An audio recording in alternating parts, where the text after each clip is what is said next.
Hi, it's Neil Shawnee here on your entertainment news. I'm with a man that really doesn't need any introduction, of course. He's the golden voice of radio, and that's the title of his brand new exclusive book. Remember though, David?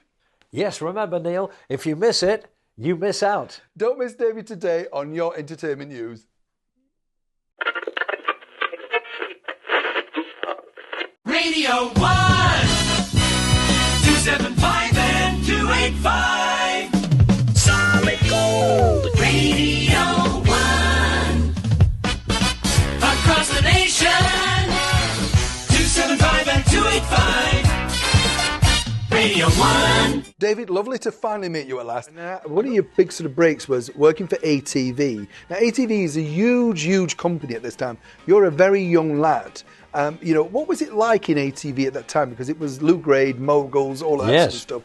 Were you nervous? It was Lew Grade and Val Parnell. Yeah. The first job I had was straight from school, was a messenger boy. So I collected and delivered mail to and from the good and the great. So there's people like Lew Grade, who of course became Lord Grade, and Val Parnell, the man behind Sunday Night at the London Palladium.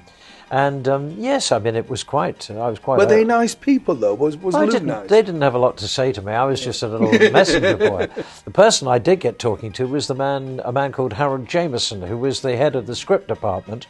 And he said to me one day, he said, "You seem like a bright boy." He said, "What would you like to do?" So I said, "Well, I'm a writer." He said, "What have you written?" So I said, "Well, for a couple of years now, I wrote a column in a magazine called Soccer Star. As it happens, that week I had an article published in TV Times.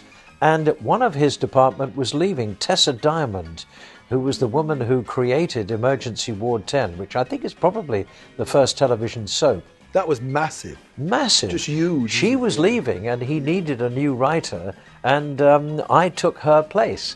And the first thing I did was I wrote the announcer scripts, so the continuity announcer scripts. And it was all based on promoting the programs, trying to find, nice ways of getting people to watch.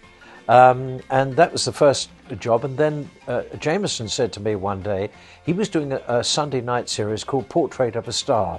Oh, I heard of that, He said, he went out, I think, after the Jack Jackson show on Sunday night. And he said to me, "I'm going to be away on holiday, and I want you to do 2 editions of Portrait of a Star, to write them." So the stars that I wrote about one was Marlon Brando, and the other one was Henry Fonda. And I had to go to a film studio and see their films. I had to pick 2-minute clips that would be a self-contained scene that would give you a good example of their role in that film. And then I had to write this, and I didn't know much about them at all. You're doing everything, editing, producing, writing. I think I was 18. Yeah.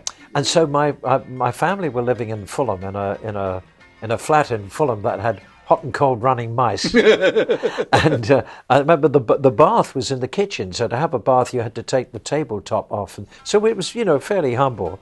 And we sat there on Sunday night watching Portrait of a Star, and my name came up, script by. And my mother looked at me, proud. That's my boy. A few tears maybe. That is lovely. And as you say, to get that break so young, I mean, we were speaking in the green room a while ago.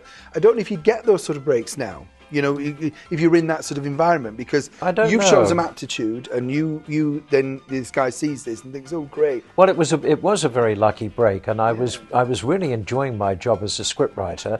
And one day a buff envelope arrived on the mat, and it was my call up for national service in the RAF. And I thought, God, I've got no interest in guns and marching and war. I hate it all. But you had to do it.